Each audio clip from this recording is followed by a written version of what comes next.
Asalaamu calaykum waraxmatullaahi wabarakaatu. Kusoo dhawaada koorsiga barashada maadada xisaabta. Kuna soo dhawaada casharka maanta oo ah casharka saddexaad. Casharka maanta waxaan ku qaadan doonaa akhrinta tirooyinka 1000 ilaa 9999. Casharka markaan dhammayno, arday walba waxaa laga doonayaa in uu qori karo uuna akhrin karo tirooyinka u dhexeeya 1000 ilaa 9999. Casharkii hore waxaan ku soo baranay 100 ilaa 1000. Si la mid ah waxaan soo eegnay sida loo qoro 1001, 1002, 1003 ilaa 1100 ilaa 1200, 1300. Marka casharkaas wuu yara dheeraa, halkaas kuma soo koobi karin. Casharkan ayaan ku dhammayn doonaa insha Allah. Aan gudagalno casharkeena maanta. Marka hore waxaa laga maarmaan ah inaan isla eegno sidee loo qoraa 1000. 1000 waxaa loo qoraa 1 eber eber. Marka 1000ka wuxuu wataa 3 eber, laakiin godadkiisu waa 4 god. Marka 1000ka wuxuu ka kooban yahay 4 god sida 1 2 3 4. Haddii aan doonayo inaan qoro 2000, kaliya halka ayaan waxaan ku bedelayaa 2. waxaan leeyahay 2000. 3000 halka ayaan waxaan ku bedelayaa 3. waxaan leeyahay 3000. 4000 halka ayaan waxaan ku bedelayaa 4. waxay noqonaysaa 4000. 5000 halka ayaan waxaan ku bedelayaa 5. waxay noqonaysaa 5000.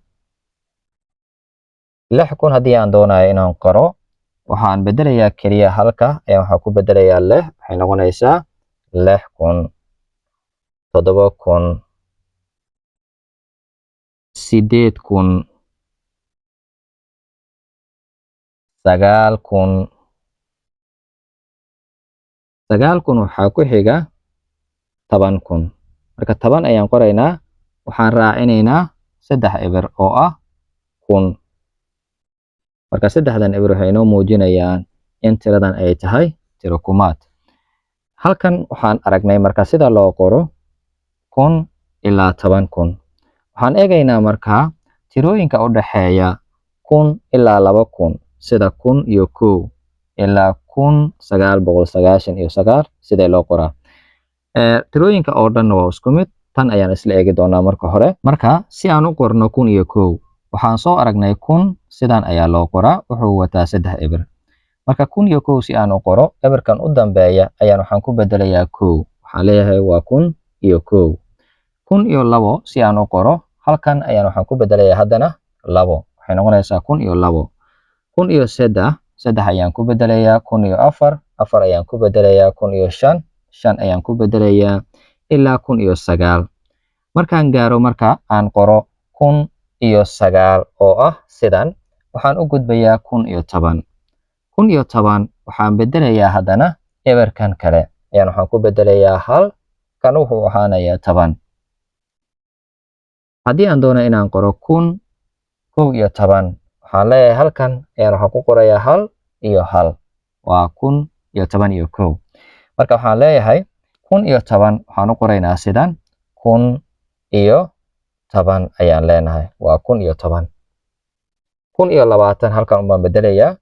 1030 halkan umbaan bedelayaa. 1040 halkan umbaan bedelayaa, aan ku bedelayaa 4.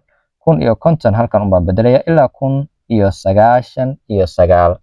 marka 99 markaan qorayo 1099 sidan ayay noqonaysaa. markaan ka gudbo waxaan u gudbayaa 1100.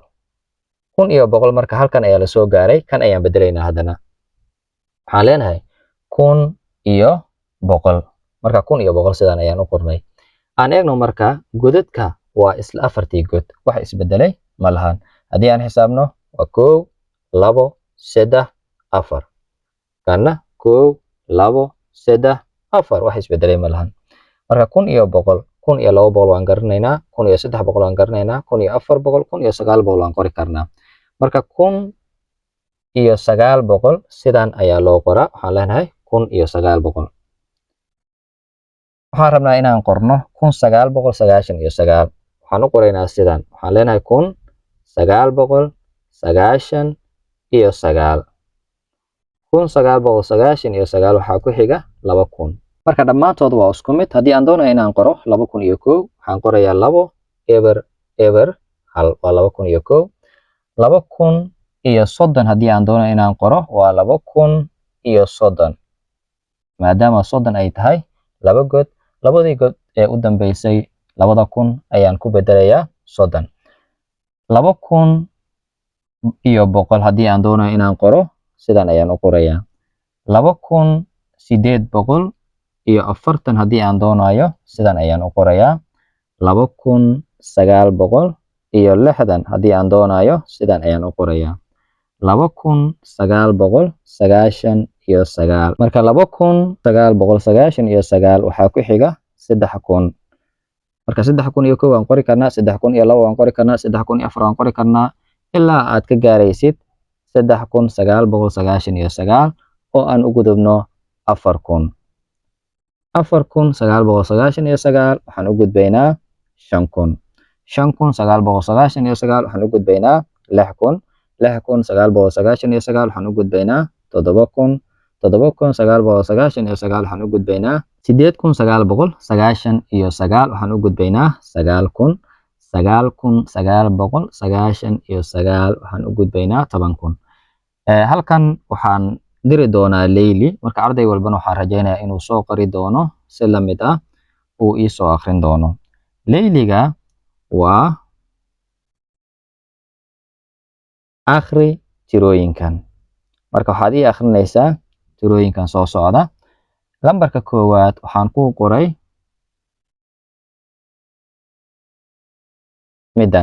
midan waan ku akhrin doonaa, tusaale ahaan ayaan kuu siin doonaa. tan haddii aan akhriyo, horta tirada aan eegno ma kunba mise waa 100. maadaama aan haysano 3 waxaan dhihi karnaa 3000 mise 300. marka si aan u ogaano mid ay tahay, godadka ka dambeeya aan eegno waa 1 2 3. waxaan ognahay marka 1000 in uu wato 3 god haddii laga reebo midka koowaad. marka waxay noqonaysaa waa 3000. tanna waa 462. marka waxaan leeyahay 3462.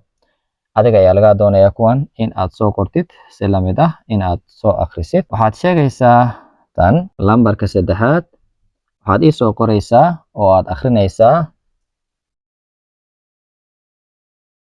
lambarkan. lambarka afaraad waxaad qoraysaa oo aad ii akhrinaysaa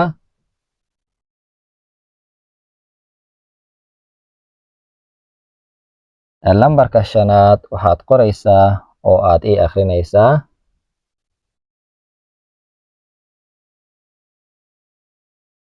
lambarka lixaad ee ugu dambeeya waxaad qoraysaa oo aad ii akhrinaysaa.